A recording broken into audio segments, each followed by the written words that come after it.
My name is Sandy Adomaitis, the social media director for the Page International Screenwriting Awards, and your host for the Writers Hangout, a podcast that celebrates the many stages of writing, from inspiration to the first draft, revising, getting a project made, and everything in between. We'll talk to the best and the brightest in the entertainment industry and create a space where you can hang out, learn from the pros, and have fun. Hi, I'm Sandy Adomaitis. Hi, I'm Terry Sampson. Terry, it was an exciting day in Los Angeles. Yes, it was. We had an earthquake. Yep, we did. So we're recording this on Friday. This episode will be out on Sunday. What is the latest on the earthquake? It looks like it was 4.6 in Malibu, which I believe is illegal. When you put that much money into a beach house, you expect no earthquakes at all. Not even a little one in the afternoon. I remember when they had the Malibu fires, 15, 20 years ago. John Davis, his house was saved. The police chief, I think, personally came over and hosed the roof down. Now, I was in Santa Monica at the time. That's pretty close to Malibu. The building really shook, and we had writers who are from out of town who have never experienced an earthquake before. And they weren't into it.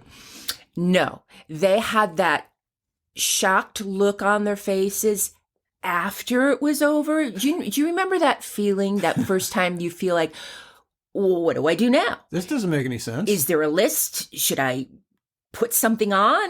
There's nothing to do after the earthquake. So when your cortisone levels spike and it stops shaking, there's nothing to do. You got all this energy and really no use for it. No use for it, yes. No good use. So you worry with it. You take that bundle and you get worried. You can't comprehend it not happening 5 seconds later. Right. Everything goes back to normal. In fact, this is usually what happens. The earthquake starts. Mm-hmm.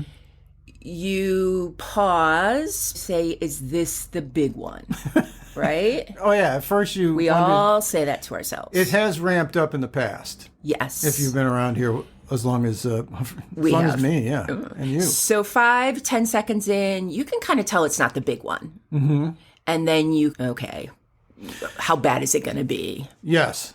You can almost tell that the thickness of it is going to happen within the first 2 or 3 seconds. Yes. So you sort of go, oh, this is going to be okay. Oh, and also there's roly. Right. And shaky. Yeah. This had no roly-poly.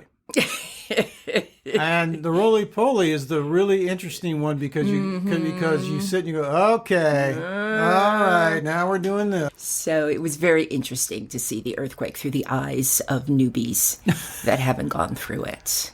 And I didn't hear the rest of this. We are going to have another atmospheric river. Oh, really? Coming. Yes. They said another atmospheric river headed for Los Angeles, but then I got to the studio and I didn't hear the actual weather report. It was crazy rain here last week. I got to believe that the Los Angeles City Council had just cut a deal. We'll say, okay, one earthquake, but no more rivers. The sky rivers are bad. I'll take the little shake. Exactly. In fact, frankly, the really cool thing would be if we all at the same time, if they scheduled it, we'd all take a salt shaker, put it upside down, it would shake for us.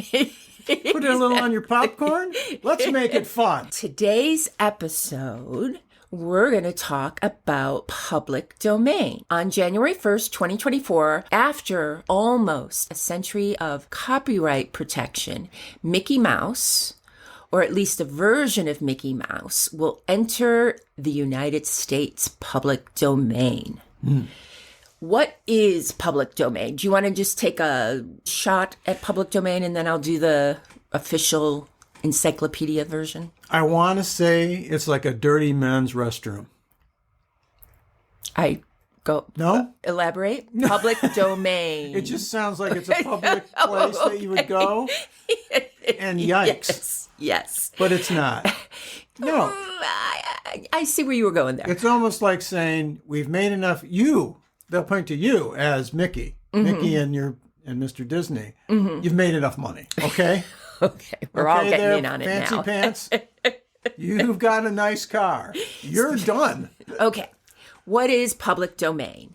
The public domain consists of all the creative work to which no exclusive intellectual property rights apply. This can be due to copyright expiration, copyright loss due to loopholes and mistakes, death of the copyright owner, or failure for the copyright owner to file for the rights or extension to those rights.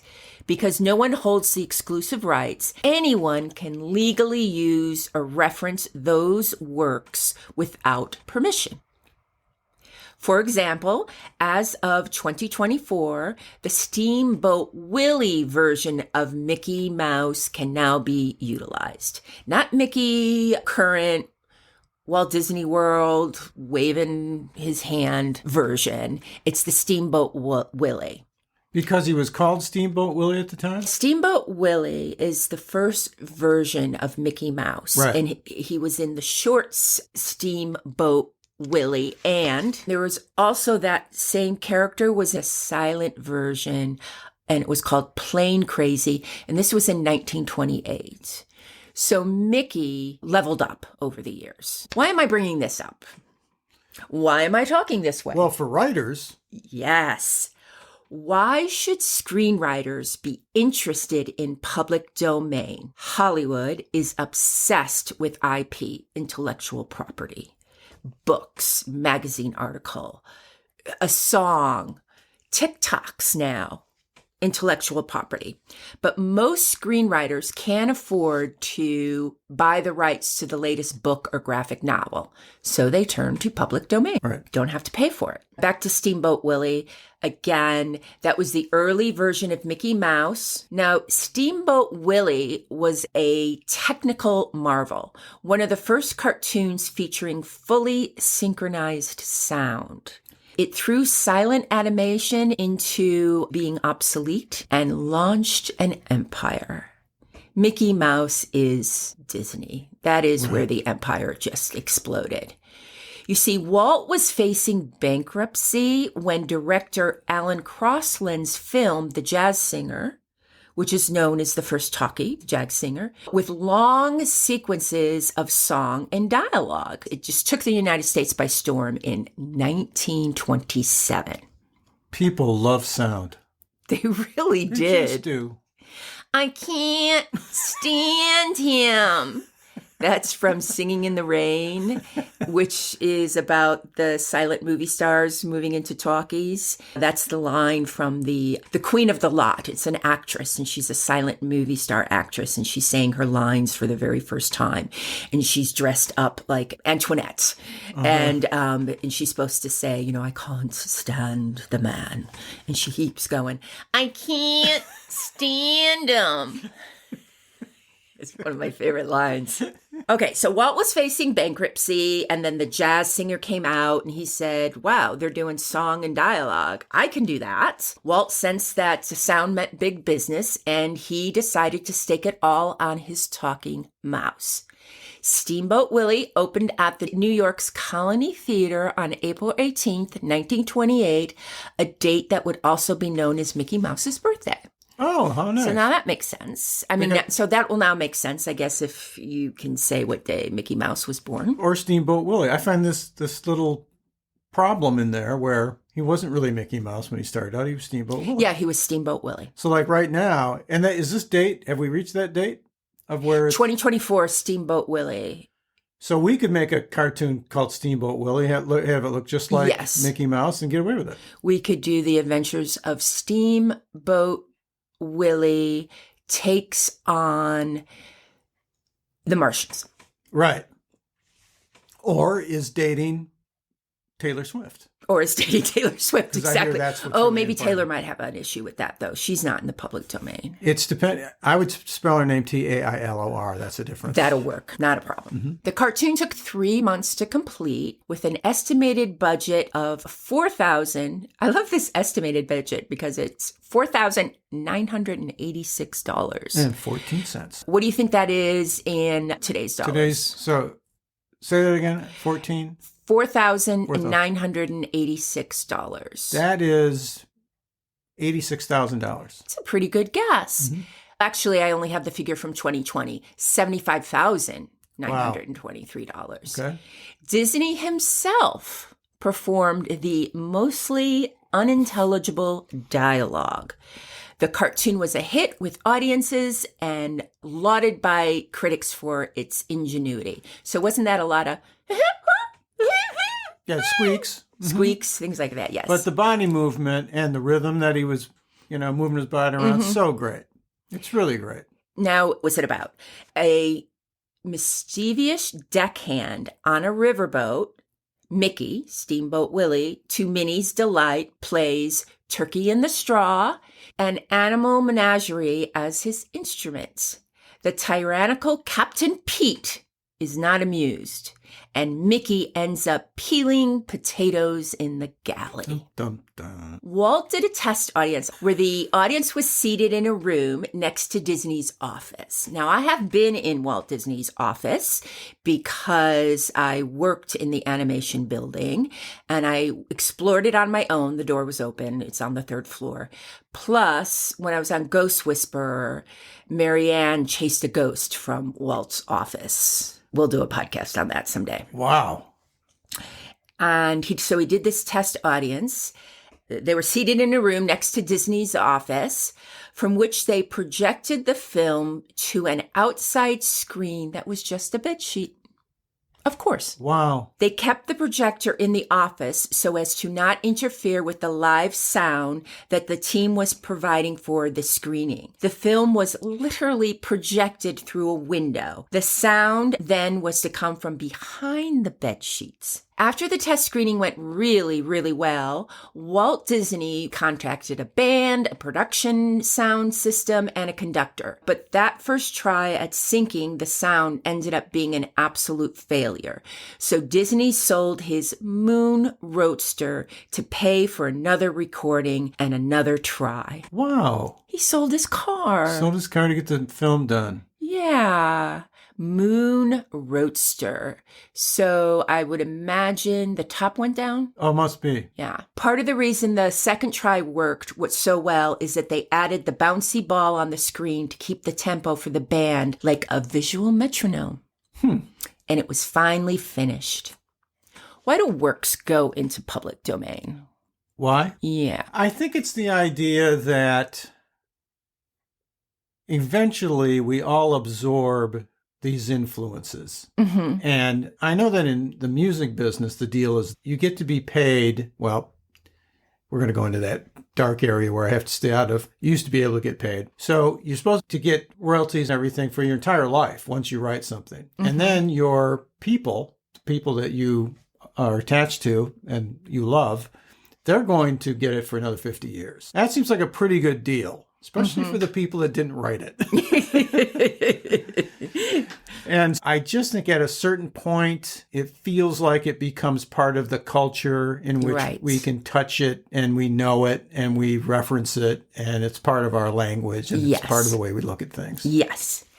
According to the Center for the Study of Public Domain, the goal of copyright is to promote creativity, and the public domain plays a central role in doing so. Copyright law gives authors important rights that encourage creativity and distribution, but it also ensures that those rights last for a limited time so that when they expire, works can go into the public domain where future authors can legally build upon their inspirations. Just what you said. Anyone can use these works as raw material for their own creations without fear of lawsuit. In January of 2024, just last month, a whole plethora of things came up into the public domain. Making Whoopi, the song by Walter Donaldson and lyric by Gus Kahn. I recognize the title. Can you sing any of that to me? I know it very, very well. This is actually on my iPod that I used to run with. Has that song on it, sung by the fabulous Louis Armstrong. Ah, I love him. Yeah. But I'm not sure if I can do all of the lyric, but it's ba ba ba ba ba da ba da ba da ba da Ba-da-na-na, na-na-na-na, na-na-na-na, making whoopee. I got it right at the end there. Yes, I know exactly what that song is now. The Big Rock Candy Mountains Oh, wow. Yeah, it's by kind of, Harry McClintock. okay. There's a Rainbow Round My Shoulder, Al Jolson. Okay. I Want to Be Loved by You. I want to be loved by you, and nobody else but you. Boop, boop, be doo. With the boop-boop-doo. Did Betty Boop, was that written for Betty Boop or she just sang that song? I bet she grabbed onto it. I think she booped it herself. Yes. I don't think the boop was original. Sunny Boy. Yeah. Now I'm getting that mixed up with Danny Boy in my mind. It says, I know the last hook part of it, and it goes, Sonny boy. But that's all I can remember from that one. I love that. You can add that to your resume. Can do old-timey radio's voice. Yeah. Tigger entered the public domain, joining Winnie the Pooh. So Pooh was already Yes. public domain, Yes. and now Tigger is? Yes. That was an awkward couple of years, wasn't it? Those two couldn't even hang out. You. I love Eeyore. I did not like the voice of Winnie the Pooh. I don't like that actor's voice. Okay. But Eeyore, I know he was a downer, but I liked him. Sure. Now, the screenplays. The Circus by Charlie Chaplin is in public domain. The book, All Quiet on the Western Front, the German version, which I know you prefer when you read the German version. I always go to the German. Lady Chatterley's Lover. Okay. D.H. Lawrence. Right. Orlando, a biography by Virginia Woolf. The Passion of Joan of Arc screenplay is now in public domain. The Mystery of the Blue Train, that's an Agatha Christie. Three Penny Opera, the embarrassing myself, Bertolt Brecht. Okay. Mac the Knife. Oh, really? Again, the German version. It started out and then yes, I remember this. And then, so it was quite a few years actually afterwards when somebody changed it and it became a hit in the late 50s, I want to say, maybe even in the 60s. I don't know why I'm going to say Bobby Darin. Yeah, good. Good for you. Okay, oh, good. Yeah. Saying that was very smart. Terry, why should a writer use something in public domain? Kind of just hanging a lantern on that. We've already really kind of said it, but... Well, it's obvious because it's a shortcut to setting something up and also fantastic for jokes. Yes. Because it's part of, you already know this. It's like telling half of the story and then getting your good punchline to go with. Right. You don't have to build so much pipe. Right. We all know fairy tales. We all know Mac the Knife. Reason number one, no permission is needed to copy or use public domain works. You walk away with anything from this podcast today, writers. Public domain, no permission needed. There's a website that I found that I think you writers will find very, very interesting. It's publicdomaininreview.org. PUBLICDOMAINREVIEW.org. For those of you over 55, that's HTTPS:/. Oh, I'm kidding. I'm kidding. So on this website breaks down what's out there in the public domain. There's tons of links to millions of free books, movies, software, websites, and more. So writers, check out everything available in public domain. For example, Robin Hood, Little John, Friar Tuck, Maid Marian, and the Sheriff of Nottingham. Do you have a favorite in that group, Terry? No. All are waiting for your brilliant mind to spin a yarn. After all, Robin Hood has attracted Kevin Costner, Russell Crowe, Sean Connery, Carrie Elwes, and Errol Flynn. Everyone wants to work. Yes. And that's a wrap for the Writers Hangout. Thanks so much for listening. If you enjoyed the show, please take a moment to leave us a review on Apple Podcasts. Your positive feedback will help us keep the show going so we can continue bringing you more future episodes. Remember, keep writing. The world needs your stories. The Writers Hangout is sponsored by the Page International Screenwriting Awards, with executive producer Kristin Overn, producers Sandy Adomaitis, and myself, Terry Sampson. And our music is composed by Ethan Stoller.